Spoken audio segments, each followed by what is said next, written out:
Hey, it's Bill, and you're tuned in to Three Questions and a Song, the show where the title says it all, except it really doesn't. There is going to be a song. There's going to be a lot more than three questions. This is episode number 91. With me tonight is Aristotle Jones. What's up, Yes. Aristotle?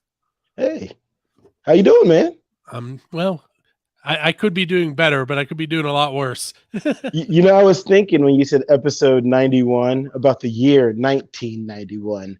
That was the year that I first learned what a palindrome was. You know what a palindrome is? I know I should. Isn't that the words that can go forward and backwards? Yeah, we can go forwards and backwards. So in 1991, I learned what that was. So I got good vibes about today. Nice. Episode 91. So I spent most of the day today watching my Steelers win and still not make the playoffs. Yeah, I watched it. Yeah, that was good. Hey, man, that's promising. And what Tomlin 9-8. So I mean, honestly, like what was it? The Big Ben. Who is it going to be like a big drop off? And honestly, like last year they were 9-9 with the playoffs, or 8 with the playoffs. They ended up being an even record. Yeah. And this year they did better than even. So man, you guys got some promising things for the future. Well, I mean, they went 7-2 after the bye. That's right. That's promising. It was still, like, honestly, the offense was ugly, but they were still winning. Dude, man, Pickens is amazing. I mean, you can throw anything. It's like he has flypaper and he has amazing balance. But in that one play at the beginning of the game with Najee Harris, did you see the way he kept his knee off the ground? They didn't even the coaches. They didn't even believe it. That's how good the players are. They're like making unbelievable plays, and like the camera can't even pick up on this minute detail. All right, so let's talk a little bit about you as a musician. Sure. I didn't give you the forewarning that I usually do. Some of my questions aren't your normal question, but it's still going to get the answer that we need. And you'll see what I mean. Is it going to get twisty? Just a little. A little twisty. All right, I'm ready. All right, so Aristotle, you're out on tour. Yes. And for some reason, you hire me to drive the tour bus. Sounds good. What are we going to listen to between tour stops? Oh, man. See, I love to just like let the person who's driving pick the music because I love to get inspiration from wherever. But I think if you're driving the bus and we're driving down, man, we're rocking out to like some Stevie Wonder Intervisions. And then that would be, that's Oscar, my dog in the background too, but he agrees. Yeah, some Stevie Wonder Intervisions. And then, man, you would put on like this Otis Redding tape that inspired me, like when I first started playing music. It was like literally on a cassette tape that my buddy Billy Ray got out of a dollar bin, and it was just like Otis Redding's greatest hits, but it had all of his songs. There's one like I just remember hearing the horns, and he did this cover of Satisfaction. And that when we play with my band, I do a great cover of Satisfaction. That's a soul song. And it's just, man, you would dig it. I'll send you the link. So those would be like two of the top of my playlist, and then maybe like some Supremes. And then if we want to do something, you wanted to kind of kick it up into like a modern level, you'd maybe like do like a Leon Bridges, Kerrigan collaboration or something like that, or some Anderson .Paak. Those would be on my tops on our playlist. So in the movie Forrest Gump, okay, he's sitting on a bench, and that person sits down beside him, and there's that whole line about life is like a box of chocolates. Yeah, I was just watching Forrest Gump last night. Look at that. We're vibing now, man. So the person that sits down next to you is your musical hero. Ooh. And they tell you that you can ask them one question. So who is sitting down next to you, and what are you going to ask them? Oh my goodness, that's an excellent question. I love the way that you put that. Man, right now, if I could sit down with my musical hero, I mean, it would probably be Ray Charles at the moment, man. Like I would sit down and I would ask like Ray Charles at the moment when he was taking his music from audiences into a broader audience. Like, hey man, when you shifted and kind of went away from just like straight up boogie woogie and soul and bar and saloon style music, like, and you started creating this orchestration that could have mass appeal to like a broader audience. Like, what was there a moment of trepidation, or was it like just like sheer excitement and confidence? Like, what was that moment like when you're in the room, like recording like Georgia on My Mind or something like that, or you're doing like country music or country western style music, and you're kind of like not quite in the midst of a black audience, not quite mixed in a white audience, and you're just being completely original, man. I think I could probably get a lot from picking his brain. I actually just watched a movie Ray for the first time probably about 2 weeks ago, Mm-hmm. and I had no idea that the state of Georgia banned him from playing. Isn't that crazy? Like, man, like, we're doing an event coming up with it's for the legacy of Black artists here in West Virginia, and I get to perform with an artist that was out on tour with Ray Charles, and he tells these really cool stories about just what it was like being on the road at that time, and it just blows my mind. I honestly like to be able to hear how they could travel into like places where they just were despised and then sit up there and the music was the message, and that was the only ambassadorship that you could really get. So I would definitely love to have a like just be like, yeah, what's up, man, and speak with like a clear head at Ray Charles. Maybe not a other parts of this personality, but I'd love to maybe just have like a clear headed conversation with him. Um, so you can sit down to dinner with any four people in the history of the world. Who are you going to invite to eat with you? Ooh. Oh, any four people in the history of the world. Well, man, I think that actually leans itself to what type of conversation you'd want to have. Um, so, like, if I were to able to sit down with any four people in the world, man, I would probably put George Washington and Barack Obama in the same room together. Heck, man, I'd put Donald Trump in there, and honestly, like, just as like my dad.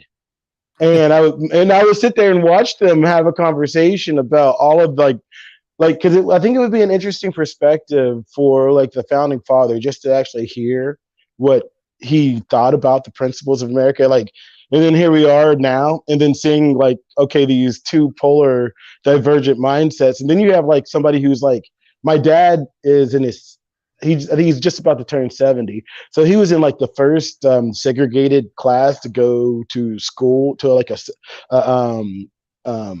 desegregated elementary school. And so he's lived like from that time to like now, and like to kind of be there and to hear that conversation about like what America was supposed to be and what America is and where America could be going. Ah, man, I did blow my mind, man. That I couldn't imagine what George would think. Oh, who knows? I mean, he could be on either side of the coin too, because like, man, like back in the day, like, man, just because he was a founding father doesn't specifically mean he wasn't like a a great personality, like really friendly, amenable guy personality wise that you want to hang out with. That just kind of like means he was the guy that was the one in charge. Like so I think it would be interesting to see not just politically, but just like I think there would be a moment of humility on the faces of both Barack Obama and Donald Trump too, to be like sitting there and to have to explain both of their presidencies to the person who started the country too. So I think it would go both ways. So I think that would be a pretty interesting conversation. And my dad's a great talker, so he would just probably just keep it going. They probably all end up just listening to him at the end of the day. Let's stick with kind of the time travel idea here. Sure. So you're leaving a show and you come across the DeLorean that's sitting there with its door open and a flux capacitor in the back seat. Okay. What band are you going to go hang out with, and at what time in history will you be? Man, I tell you what, I would hang out. There was a scene, I don't know if it was true, but in the movie Elvis, where Elvis meets up with BB King, and they go to this juke joint on the side of Memphis where Little Richard is playing piano. So whatever party that was is the one I want to go to, and I want to check it out. See, I'm glad you brought up BB King, because that slides right into another question. So Robert Johnson, the blues guitarist, legend has it that he met with the devil at the crossroads and sold his soul to become a phenomenal guitar player. Yeah. Well, not necessarily selling your soul, but let's say that you go to that same crossroad and you meet with the devil. What is something that you would sell your soul for? And really, what I'm asking you for Ooh. is, what is something that you really want? Like So we don't throw that. so I've been thinking about I watched a comedy special with Trevor Noah, and he made a joke about the lockdown from COVID occurred because people were wishing on trivial things. He was like, "Oh man, it used to be like something special. You could make a wish, like if it was your birthday, you got like one wish a year. But now people are like, oh, I'm wishing on it's 11/11 and that kind of stuff. And so it got me thinking.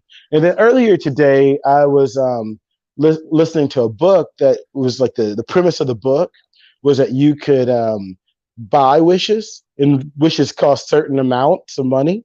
And so it was kind of like a parallel to life, actual life. But and so I was like, wow, man, like this theme of wishes and keep coming up. And this would be something that I would consider along that line of a question. So if there is something that I was in a great bit of philosophy I got from a fortune cookie once said, in order you're going to have to trade in everything you have for your new life. To get something different, you're going to do something different. And so I believe, man, like if I was able to obtain anything through a request that I could have, truly it would be an opportunity to let my musical light shine as bright as it can, and to connect and create opportunities for other people, and that could connect the dots between the narrative of America. Like honestly, I know it seems like a really weird, broad kind of like altruistic thing, but I think like for me, finding a place in in in um in the landscape of the fabric of America for like a rural country black guy and laying at an intersectionality. Like I believe there are more stories to be told. So I would like my wish would be like let's embrace more of those stories because that gives more room for more voices. Not and that ultimately that amplifies mine. So I know that seems like a cheesy like oh man I wish all rainbows and fairy tales taste like lollipops, but like honestly like I can't think of much more other than an opportunity or a chance that I would wish for, because like other than that, I believe I could do most of everything else I need to do. Cool. Hey, so now we're gonna get a little dark for a moment. All right, let's get dark. Okay, Away from the fairy tales and unicorn wishes. so there's an apocalyptic event, Nice. and it wipes out all but a Mhm. handful of people on Earth, and one song from every artist. Ooh. Which Aristotle Jones song should remain behind and help repopulate the Earth? Ooh, that's a good one. So if you needed a song to repopulate the earth, that's gonna be my song Ready. It's grooving, man. It's sexy. It's like Marvin Gaye meets like man, the Appalachian Soul Man. Honestly, like, but I think that's a good one. I wrote it because it's like sometimes you know and they know, but you need that little nudge, and that's the little nudge you need. So hopefully that'll get some mojo working to repopulate the earth. See that question, like you definitely picked up on what I was putting down, but some artists don't, and so it's cool to see the reaction. That's great. That's a good question. You um, said it was going to get dark. That wasn't dark, man. You might I want to know light. I killed off most of the Earth. The ask Oh, part. well, hey, man, you got a better chance, man. The numbers are in your favor. All right, so Kiss played in a bay in Australia to great white sharks, Okay. and Metallica played in a dome in Antarctica. Mm. What is a non-standard venue that you would like to play at? So basically, Ooh. anywhere in the world. Like, okay, nice. I like that question because like it's yeah, that one makes you think. So if I could put on a concert anywhere in the world, where would I put on a concert? Man, I tell you what, man, that's a stumper. Hmm. All right, give myself the question. I've never really thought about that. All right, here we go. So if I was just gonna like say I was gonna put on any concert anywhere in the world, I would say, man, I would, and I could use anything as an amplifier. Ah, man, I would say I'd probably go down to the bottom of the New River Gorge with some gigantic speakers down in Fayetteville, West Virginia, right? Because Yeah, you like get what's some cool great about that is reverb there, I you get think. that reverb, yeah, and like you know what I mean, like and it's a pretty it's a pretty steep sheer side, you know what I mean, like so you're gonna get it, and then man, what I would like to do is then take microphones that were dispersed throughout the hillside as the echo was getting, and then I would like to remix that back and sample that. And so I'd kind of like try to feel the vibe of the just the gorge and see how like how one how quiet I could be and still like get some signal, you know, and really do a dynamic show, or two just be really loud. So I would give a few different fun ones, man. I think that'd be a fun show. You Well, just how gave about me you? Because I don't. I mean, that is interesting. I mean, that's a brain teaser. Where would you put on a rock show that would be non-traditional? ooh, I hate when my questions get turned around on me. No, because I mean, There's I mean, you know what? In Central Park, I was there. yeah. There's this like an I don't even know what you would call it. It's almost like it looks like a bridge, but Hmm. it's not. There's like a brick walkway under it. Yeah. And when we were there was a person in there singing, just singing. And Ooh. the natural acoustics in that area, Yeah. like you could hear them throughout the park. It was so cool. You So know, I one think thing I want maybe to something do. like that. Well, you talk about the natural acoustics, man. I want to, if I had a chance, I would just travel around the old buildings, like you know what I mean, like and just see what it sounds like and just play in old structures that were across everywhere. Because I know like they used to make these buildings like before amplification that were like dialed in for acoustics, and now they're just like PTA buildings. You know what I mean? And so, so I would definitely try that out. That's fun. You can make me think. I'm about to write a list now. All right, so I'm going to give you one more question, then we'll talk about your song that we're here to Sure. feature. Okay. Tell me about an embarrassing moment you've had on stage. Ooh. There's a few small ones that I have. One was like, you know, when you get rocking out and you just whack yourself in the face with the mic. That happens, and I always think, oh God, I'm going to chip a tooth. Like, but that happens all the time when you really get into it. But there's this one time a few years ago, I was actually the MC of an event, and it was like a best of best taste test. So best of Morgantown chef taste test. And so what I did was like at the end of it, you know, you got to name all the food. Well, you know, of course, there's a few drinks too. So I'm sipping a couple of drinks and eating like this really delicious, like high end food that I wouldn't normally eat. And then I'm feeling good. And they're like, okay, let's name the winners. And so I named the winners. And then all of a sudden I go, and the winner is, and I say the wrong one. And they come up and they grab all the stuff and they're happy. And then they come and tap me on the shoulder and they're like, they're not the winner. And so I got to go over and take the prize from them and re-announce it. It is literally maybe like 3 or 4 weeks after Steve Harvey did that on the Miss Universe, and I was like, oh my god, like so that was probably the most embarrassing. I've gotten to hop around like recently. I've been working out, so I'm in a little bit better shape. So I didn't realize I've been in like as good a shape, and I'm moving more on stage. And I've been like bumping into my saxophone player a lot too, but he gives me dirty looks, and then we just keep grooving. So the song we're going to feature tonight is "Straight to You." This, Yes, as I told you off there, this is like your MTV storytellers moment. sure. What can you tell me about that track? Man, straight to you. I love it. It's a really fun song. I wrote it. It was like the first day of 2020 when I wrote this song. Like I'm hanging out, you got the day off. I'm like, I'm gonna spend some time writing some songs. So on January 1st or January 2nd, I'm writing a demo for this song.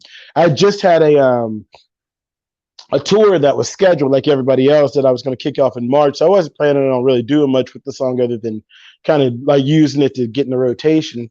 And But the thing was, is I wrote this really cool song that is about a musician that goes out on the road and he gets a little bit homesick and he wants to, he's talking to his family back home. He wants to get home to them, And so the lines are like, I want to be close to you, holding your hands and walking in the sand and being close and, touching and stuff. And all of a sudden, boom, everything was closed. You couldn't go anywhere. You couldn't hold hands. You couldn't do anything. I'm like, I have this song that is completely inappropriate right now. Way too happy for the moment.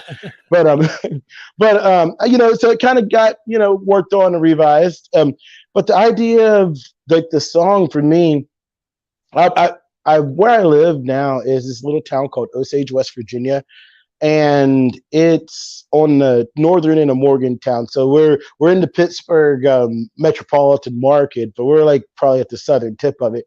And like it was this little coal mining town where my mom and my dad met, moved when I was first born, but for my granddad lived and met my grandmother and my great grandfather lived. And so my family's been here for a long time. So when I moved here, I just kind of got like holed up and locked into this town and I couldn't go anywhere or do anything. So a lot of the songs that I wrote, I decided I was going to write about love in the context of what it means to be like what my grandparents would be listening to a little bit, or what my dad was listening to, or the music that inspired me kind of came through in the styles that I chose for the songs. So Straight to You, a lot of the influences for that were like Sam and Dave, Otis Redding, the early like doo-wop rocky sound, like rock and roll kind of sound.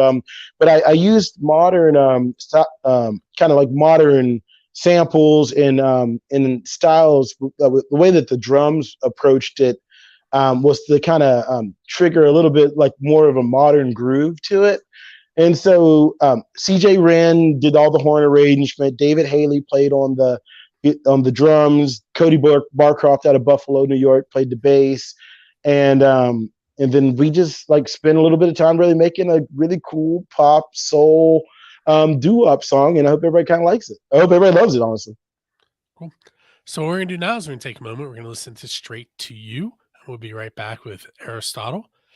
For those of you that are watching the video live or Memorex, you don't actually get to hear the song right now because all of the social media platforms that we're on would then mute our video and then you don't get to hear us talk. So we're going to pretend should I sing it for you?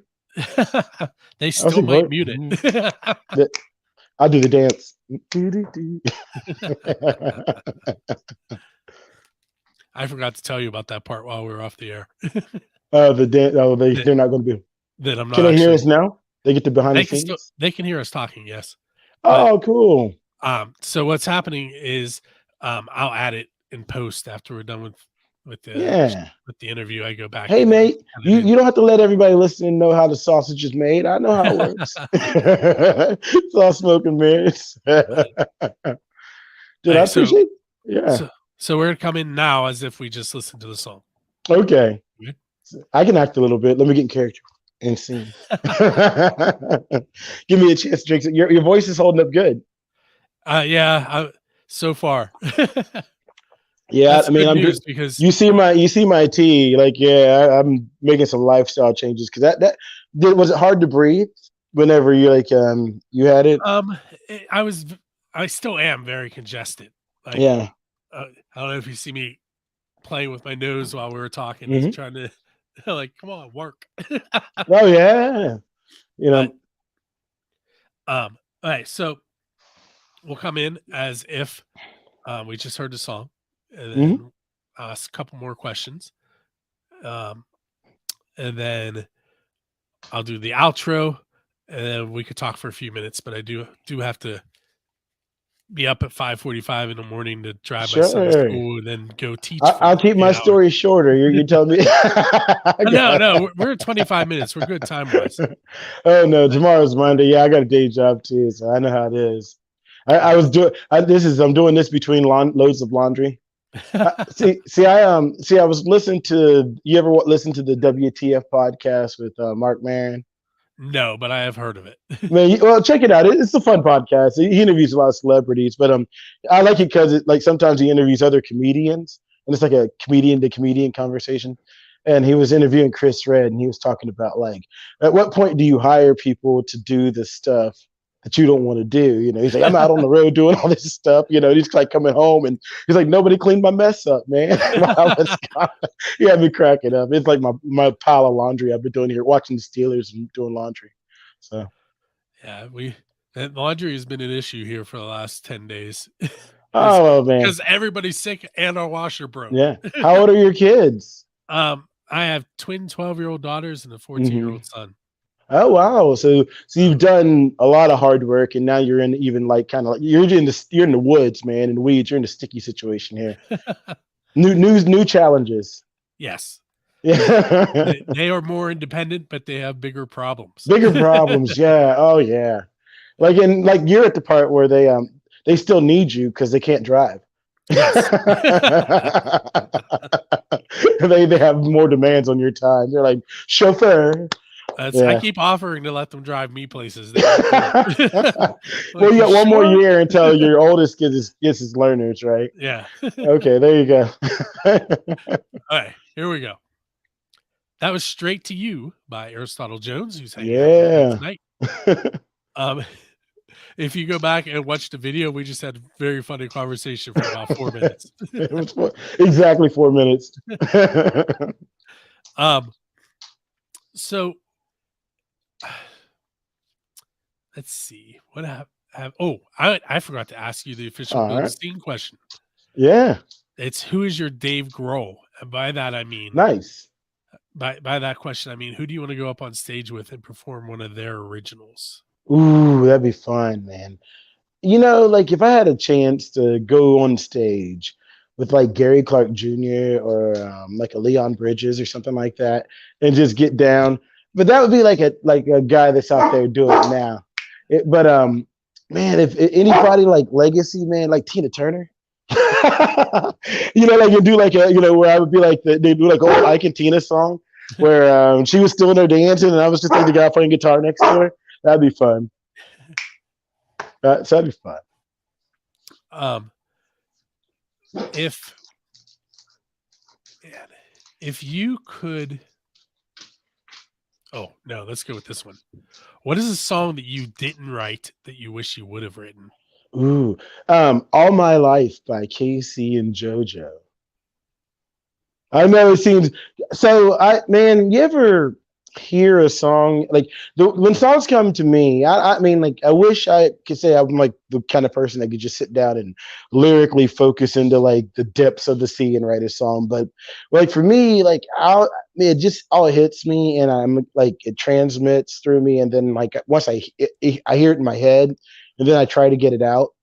But for some reason, when I heard that song, I had heard it before, and then I heard somebody else write it, and I was like upset. I was like, man, I wrote that song at some point. You know what I mean? Like, so I'm sure I didn't, but that was kind of like when I was in high school. So I mean, I'm 43 now, but yeah, when I heard that song with that little piano, do do do do do do do do do do do do, and like I could play it on the piano, I could walk over to there and just play it as soon as I heard it, and it was just one of those great songs. So maybe I did write. I think too, like an idea doesn't like there's the membrane, there's like the creative membrane of whatever ideas come from, and then there's like the physical world where we try to capture those. So I don't think like an idea just kind of drifts up to that membrane, and if you're close to it, it touches you. You know what I mean? Like you might see it, you know, if you happen to be there at that time. So I think inspirational muse can tap into multiple people at the same time. So maybe I just heard it and I wasn't ready to get it out, and then you know, whoever actually penned it for them, you know, if they were sitting at the piano at the same time, it just came out. That like there's a guy that Isaac Newton invented calculus, but there was another guy who invented calculus at the same time on the opposite side of the world. You know what I mean? That kind of thing. Yep. I knew that was going to happen. It's okay. You got to breathe, man. When did you realize that you wanted to be a musician? Can you pinpoint it? Yeah, man, I was about 6 years old. I remember I was always really creative. Like I would get toys and I would play with them, but then I would get like foil or twist ties off the garbage, that they come in the trash bags or off of the bread, and I would make men and airplanes and stuff. And so I was always like making my own toys and being creative, and everybody just thought I was like this weird guy. But I would just make up songs and bang on stuff, and it would just annoy my mom. And she goes, "Why don't you do something constructive like read a book?" And I'm like, "Mom, I made a drum kit." She comes out to all of my shows now. But I was hanging out with my granddad or at my granddad's house, and he and my grandmother had to leave to go to an appointment. And so me and my cousins were all little kids. We're like, let's do something to surprise grandmother and granddad when he gets home. And they're like, let's learn a song. And so we learned this gospel song. It was by the Winans, the BB and CC Winans. It's like, tomorrow, why give your life tomorrow when Jesus promised you today? And so we learned that song, and then so my grandparents get home, and we line up, and we're like, we're gonna sing you a song. And so there's this part that was like a solo where they really dig in and do like a mature like line, and nobody else could sing it in the house, but I for some reason was confident enough to go up there, and I was like, and he said tomorrow will even come to you, so you laugh and play, and really was getting into it. I'm like a little 6-year-old kid, and everybody's like getting quiet. And then my granddad's like, hey man, why don't you come over here for a second? And I'm like, okay, did I do something wrong? Pass me on my back and goes, huh, I see you over there singing. I'm a singer too. I'm like, what? You're a singer too? And so he proceeded to kind of show me like what he did. And he had this really big like vibrato like Nat King Cole, like unforgettable. I mean, I can't even imitate it. But he so like he was there right when I first learned I could sing. And then like recently, right before the pandemic and the lockdown, I lived with my grandfather after my grandmother passed away for about 3 years before he passed away. And he was in a band whenever he was younger called the Gospel Airs, and they traveled around from coal camp to coal camp in rural West Virginia, and to sing for the black coal miners, because underground everybody was black because they had coal dirt on their face, but above ground they kind of separated into their own communities. So they would pay different acts to come to their towns and perform. So they would call my granddad's group, the Gospel Layers, in to perform for him. So whenever I lived with him, he would tell me stories about that. And he would give me all kinds of advice on how to run my band. And we really bonded over that, which was a nice kind of full circle moment for me. But we would go out and perform as the new Gospel Layers, and we would go to the old folks homes and the rehab facilities, and try to give back. And so one of the last things he said to me before he passed away, he goes, Aristotle, because I was talking, you're trying to believe in yourself as an artist.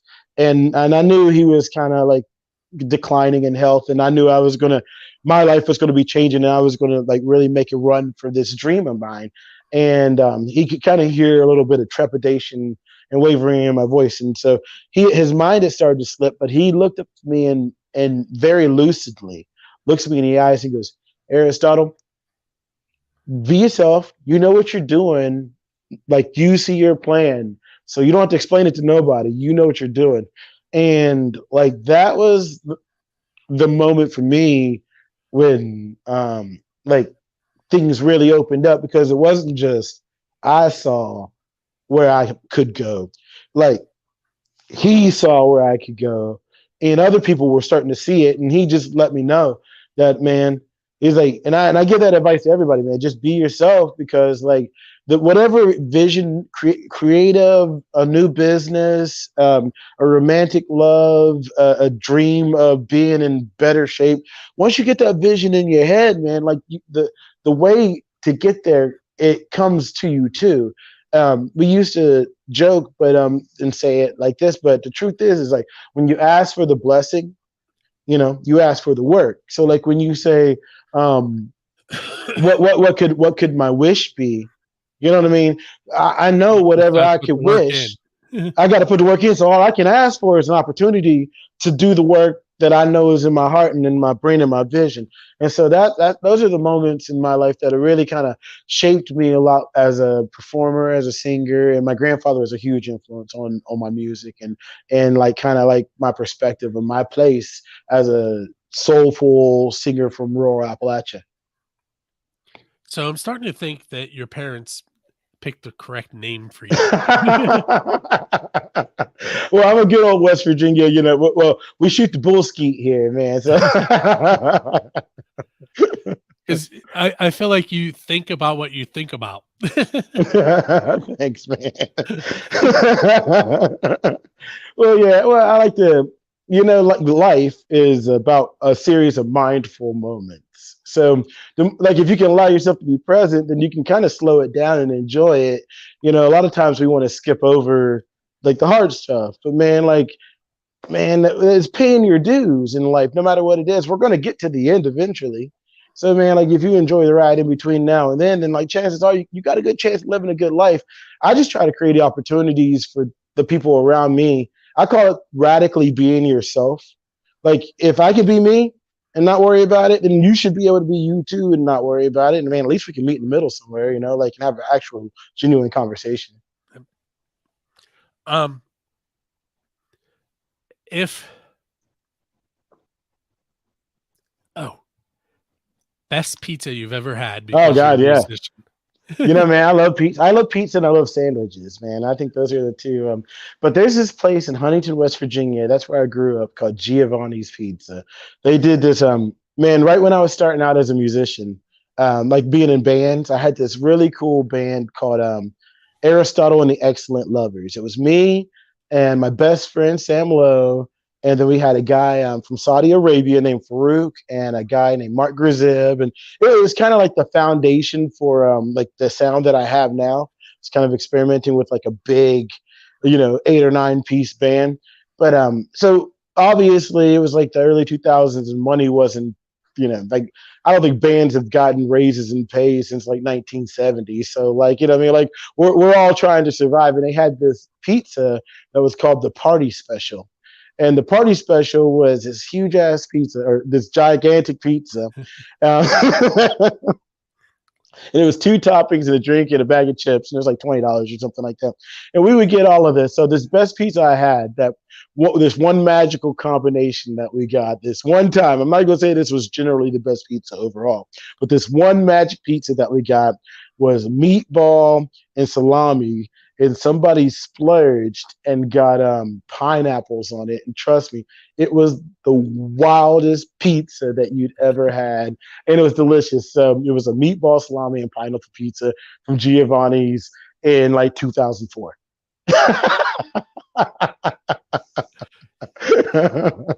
If you hadn't told me earlier that you didn't have a chance to listen to the show, I would have thought you were prepared for that question. I told you I love pizza. See, man, I go back and forth on pizza. Like my philosophy on this, right, is there's not really any bad pizza. Pizzas are just pizzas. You know what I mean? Like they're objectively pizza. They're great. I mean, I think that's my feeling about them. Now, there's pizza I'd rather eat, and pizza that I mean, I'm not so fond of. But overall, man, I've eaten everything from like a Totino's pizza that I put in the microwave. You know what I mean? Like to like, pizza that is way overpriced. I'm like, man, I don't know if it's really worth that. So, man, I think a good slice of pizza really comes down. There's the components. It's the bread, sauce, and cheese, right? The toppings are really subjective, but like if you got good bread and you got good sauce and you use good quality cheese, it's really hard to mess up a pizza. It's kind of like when you compromise on any of those toppings. See, I don't.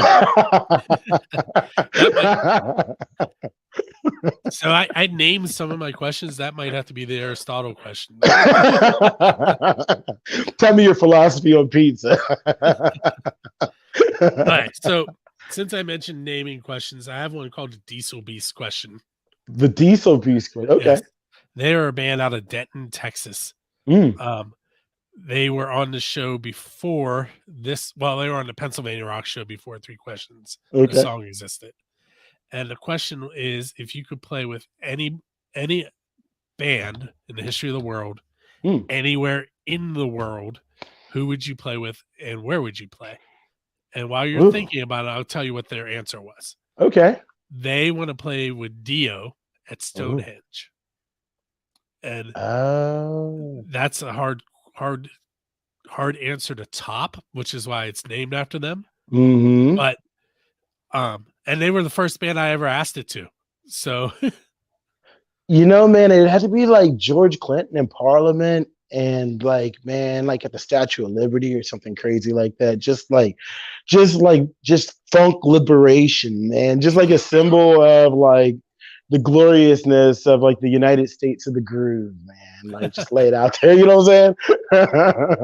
Like not to be, but I think it would be fun to play with like George Clinton in Parliament, like circa like the Mothership Connection, you know, like when they had like the spaceship on stage and they were just like George Clinton's handing out like tons of counterfeit money and paying, like it had to be an amazing time. And so like if you could take that show anyway, you know, or like James Brown, you know what I mean? Like, geez, man, if you could take like the James Brown machine, like when he's out there with everybody dancing on multiple levels and just like every time somebody brings up James Brown, the only thing that pops in my head is the California Raisins commercial.